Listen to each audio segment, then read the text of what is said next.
The Kaya Girl. Chapter 7.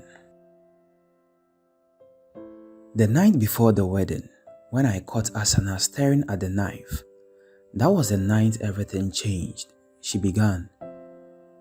I sat back, feeling the pleasant mix of comfort and suspense that a child feels on hearing once upon a time. And not only for Asana, for me too, she continued. The two of us had to hurry and decide everything before Auntie Fatima got home. Oh yes, she had gone to borrow the jewelry from her sister, hadn't she? I recalled aloud. Yes, said Faiza, and she could be home any moment. Asana whispered to me, her face coming back to life. I want to be on that bus at dawn. You will, my sister, I promised her. I had no idea how I was going to do it, but I was more sure about this than I had ever been about anything else in my life.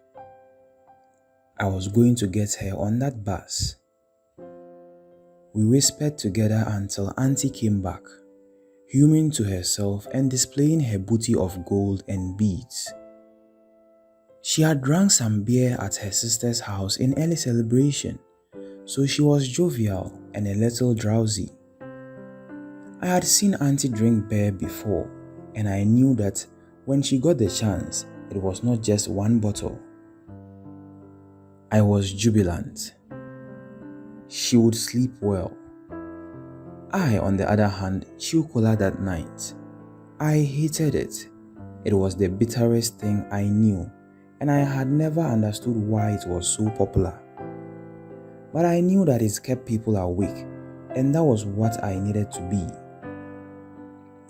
Asana and I slept on mats on the floor, on the other side of a raffia screen that gave Auntie some privacy in her bed. Asana did not chew cola, but she lay there, unblinking, while I swirled the mash of cola around my mouth, musing that the bitterness alone was enough to keep one awake. Auntie Fatty snored for a couple of hours, but I needed her to stop. I knew her sleeping patterns, and the snoring stage was when she could easily wake up. When she stopped snoring and her mouth hung helplessly open, saliva trickling out of its corner, that was when she could sleep through a hurricane. At last, I heard a blessed sound of silence. I even dared to light a small stub of candle, which I placed inside an empty tin to dim the light. She was gone all right. The beer scent still hovered above her, and I turned away, nauseated and yet feeling a tug at my heart for her and for what she would face tomorrow. Asana was sitting upright on her mat. It was time. I beckoned her over. I was going to need help.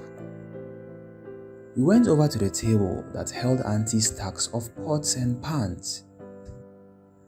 Auntie always tied her money inside her wrapper cloth, but her bank, which she only opened once a week, that was somewhere else.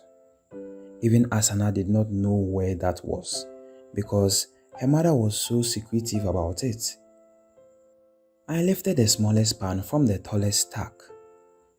Its enamel finish was a warm, cream color with fluffy petal blue, red and yellow flowers, painted on either side and edged in silver. I handed it over to Asana, who spread her wrapper cloth on the floor and placed the pot gently on top of it, cushioning any clinking it might make. By the time she turned back to me, I was holding out the second pot. She took this and placed it next to its smaller twin, and then folded the cloth over the inverted lid of the larger pot, picked up the smaller one, and placed it deliberately on top. She repeated this each time I handed her a larger pot, lifting the stack with greater and greater care as it rose higher and higher. I, for my part, had to be extremely careful not to knock down any of the other surrounding stacks while working at the table. After 5 pots, Asana needed me not only to help her lift the new stack without it toppling over, but also to lend my own wrapper cloth to continue the wrapping and cushioning process. Against the daily hubbub of village life, Auntie could easily unstack and restack these pots without anyone noticing, but in this still night air, the smallest clink was audible. It might not wake her, but one never knew who else might be awake or wandering around outside. And although we were only communicating with sign language, I knew that in our heads we were both hearing the cacophony that would rouse the whole village if one false move brought these stacks crashing down. We handled Auntie's precious pots like raw eggs, working in a slow of soundless, nameless dread for much. As our every impulse was to rush and flee, we knew that a single careless slip could cost us everything. At last, the 10th pot, a mammoth vessel, was exposed. I lifted its lid into the air, and there, wrapped a headscarf at the bottom, was Auntie Fati's bank. If I were lucky, she would not be visiting it for some days. Still holding the large symbol-like lid in my left hand, I wondered how much Asana would need to make it to Accra. Accra, I thought incredulously. Imagine that my very own sister cousin might be there the next day if we pulled this off. I wondered what the huge city was like. The biggest I had ever been to myself was Tolon, not even Tamale. I dared not to take too many notes for fear of making the theft too noticeable. After all, I was not going anywhere myself and would be there to face the music.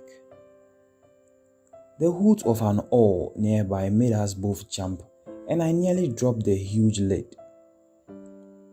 I looked at Asana urgently. It was no owl, it was Rakia. She was good at that sound, and it was the signal we had agreed upon.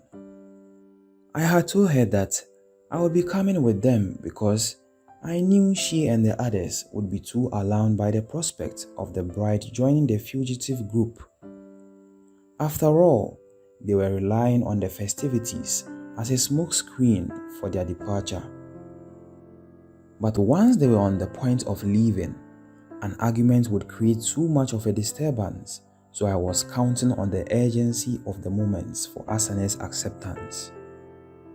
Tremblingly, I set down the huge pot lid and grabbed the wad of notes. I peeled off a few, not even seeing their denominations in the dimness or having any idea if what I was taking was far too little or far too much. We were simply out of time. I thrust the small roll into Asana's hand, embraced her and turned her toward the door. She turned back to grab the little bag she had prepared from its hiding place and then pointed anxiously at the pots. I gestured back. "Don't worry, I will deal with them," and pushed her through the doorway. Rakia and the others were crouched in the bushes outside, signaling their haste. They could not even see that it wasn't me. Asana turned back and we hugged again for the last time. Then I watched her run over to the others, and together, without losing another moment, they all ran away. "Yes," I cheered. "So did they get away?" I asked Faiza. "Yes indeed," she replied. "They made it. At least, I assume they did because that was the last time I ever saw them." "Your cousin, your sister Asana, you haven't seen her since?" I asked. "No," Faiza said, and this time there was real sorrow in her voice. "I've looked, but I haven't found her." You've looked? I echoed. Where? Here, she replied. Here in Accra, in this very Makola market. Oh, so that's why. She nodded. Yes, that's why I came. That's why I'm here. And your auntie let you go? I asked.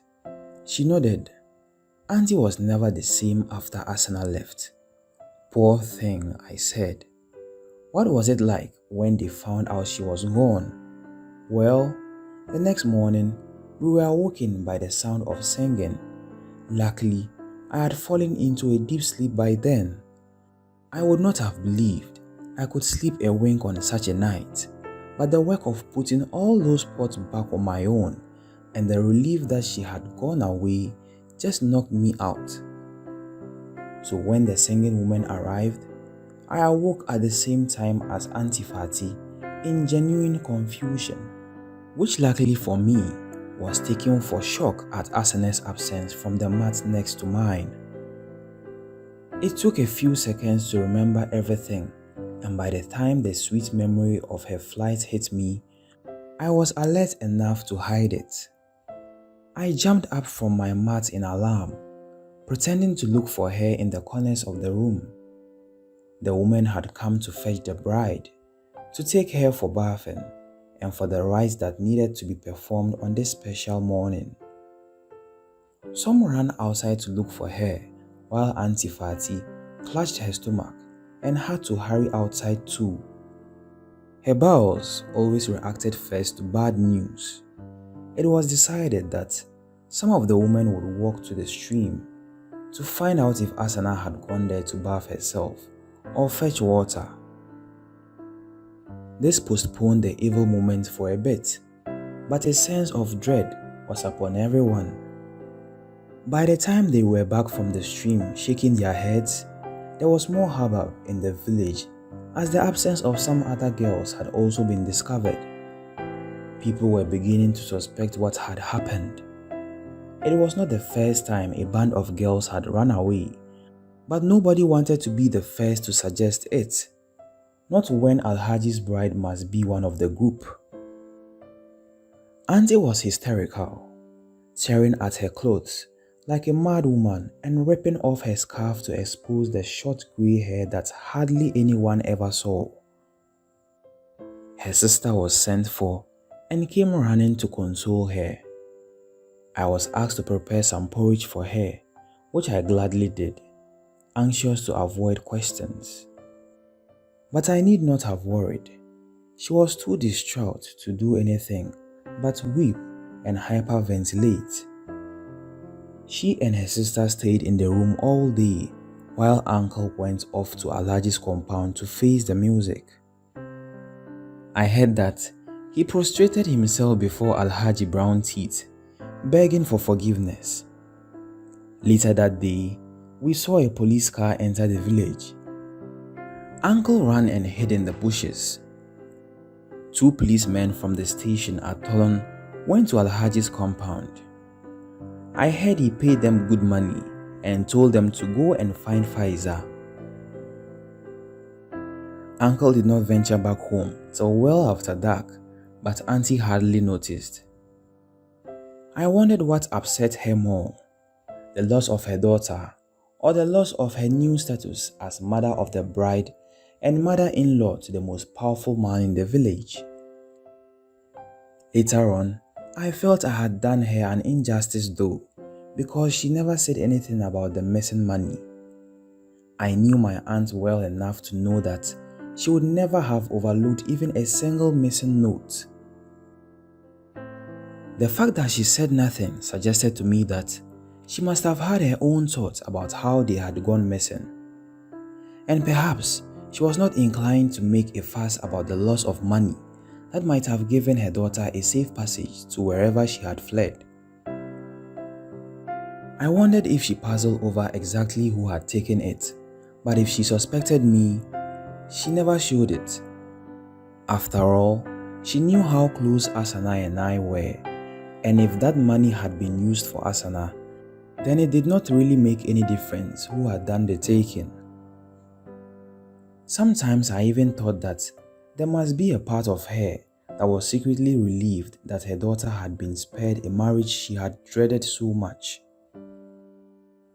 2 years passed and we thought we might see some of the missing girls back for the groundnut harvest.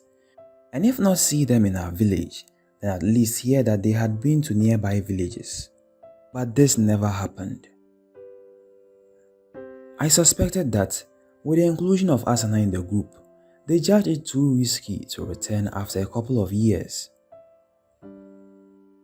No one wanted to face the wrath of Alhaji Brown Teeth, despite the fact that he had chosen a replacement bride within a month, frustrated by the incompetence of the district police.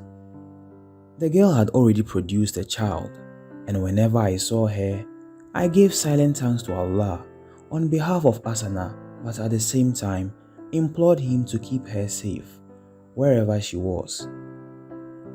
And that was something I wondered about every day. One day, a little girl arrived in our household. She was about 7 years old and a daughter of one of Auntie's other brothers. That made her my cousin, but I had never met her before. She was older than I had been when I was given to Auntie. She cried a lot at the beginning because she missed her home, but I tried to comfort her and joke with her, and after a couple of months, she was well settled and had learned a lot from me about the household chores she had to do. I waited another month and then asked Auntie if I could go and look for Asana. "Where will you look?" she asked me. "In the big city markets," I said. "No, all the girls who run away go there." "Faiza, do you know where my daughter is?" Auntie asked me, looking into my eyes. I was relieved to be able to answer truthfully. "No, Auntie Fati, I do not." She dropped her eyes and continued, "I miss her too, Auntie. Please let me go and look for her. I can do it." Rakia had told me that they would see how far their money took them. They were hoping to get as far as Accra, but they could not be sure, and I had no idea if they had been able to do it. "Let me go to Accra, Auntie," I begged. She was motionless for a while as if she had not heard me, and then she nodded heavily. "You are growing too now, Faiza," she said. "You can also work and earn some money while you are there. You may go." She even gave me the money for the lorry fare to Accra. "And here you are," I said, looking at Faiza with new comprehension. "Yes, here I am, but I have not been successful in my mission." "Not yet," I said, "but don't give up." "Well, I'm trying not to," she said, "but I really don't think she is here, you know, Abina." "How can you be so sure?" I asked. "Makola is a huge market, one of the biggest in Africa." "I know," said Faiza, "but we have our networks here. I have met other girls I know here, other girls from my village, and they haven't seen or heard anything of her. Even some of the food sellers we have been going to, they are my people too, but they have not heard of any girl like her working in Makola." "So what are you going to do?" I asked. "Well," and she looked directly at me, "I am almost ready to move on, Abina," she said quietly. "What?" I asked in dismay. "You are leaving?" I was devastated. I had been so caught up in the little world of our friendship.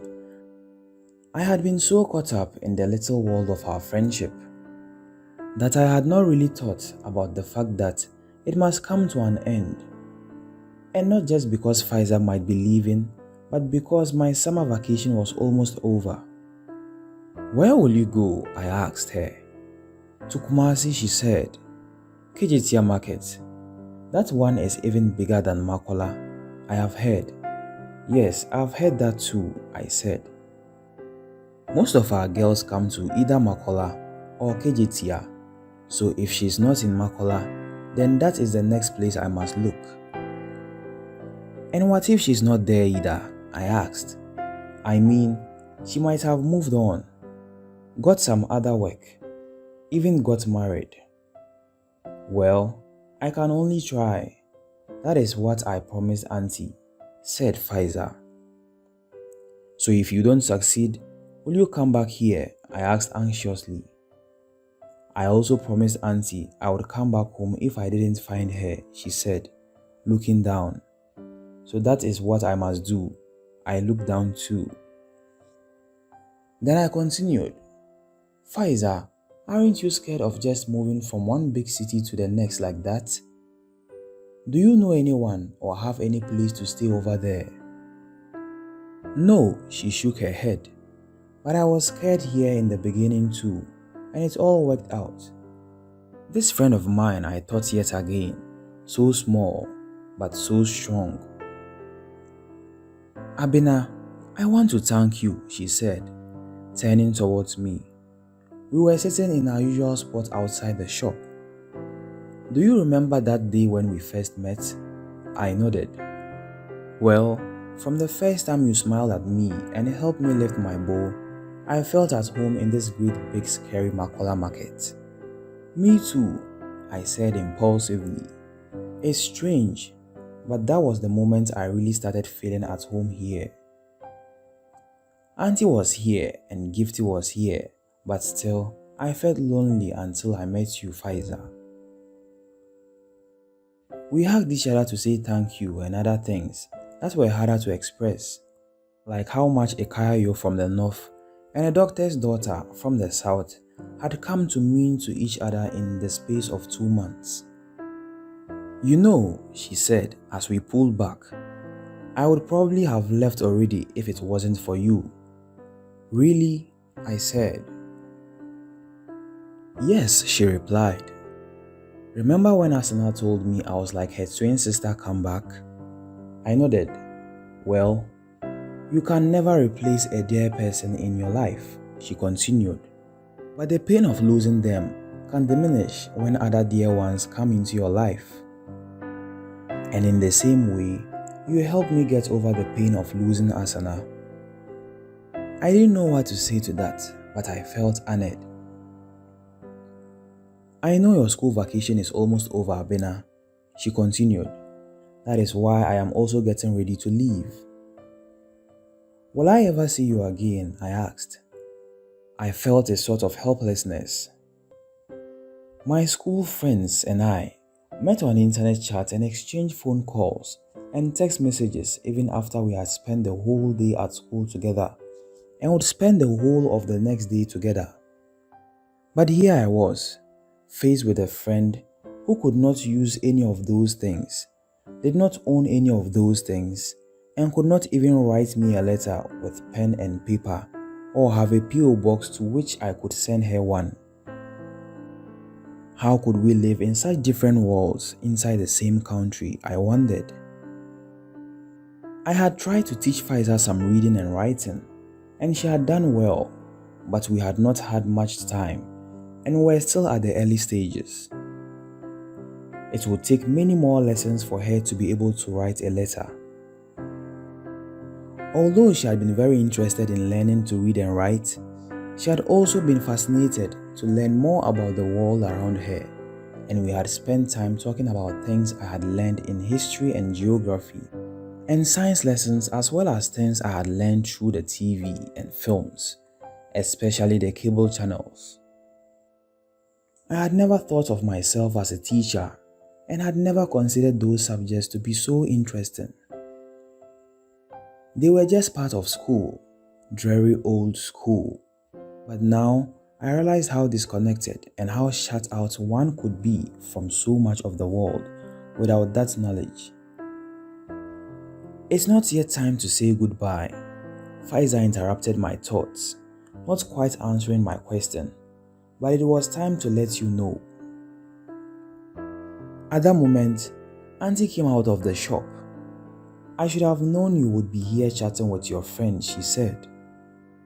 Then to my surprise, she looked at Faiza with something almost approaching warmth and said, Your friend is soon going back to school, Faiza. I'm sure you will miss her. Faiza nodded silently. But just because she is not here doesn't mean you can't continue caring for my customers, okay? And she actually smiled at her. I couldn't believe my eyes or my ears. She turned to me. I'm going to buy something, so go back and help Gifty in the shop, she said. Yes, Auntie, I said, beaming and going back into the shop, while Faiza melted into her surroundings. Where have you been? Asked Gifty when I got inside. I said nothing. Oh, outside with your Kayayo, of course, she quipped. Silly question. Well, it's my turn for a break now that you are back, she said. You deal with the customers for a change. And she walked out of the shop without saying where she was going, holding the door open as the next customer walked in.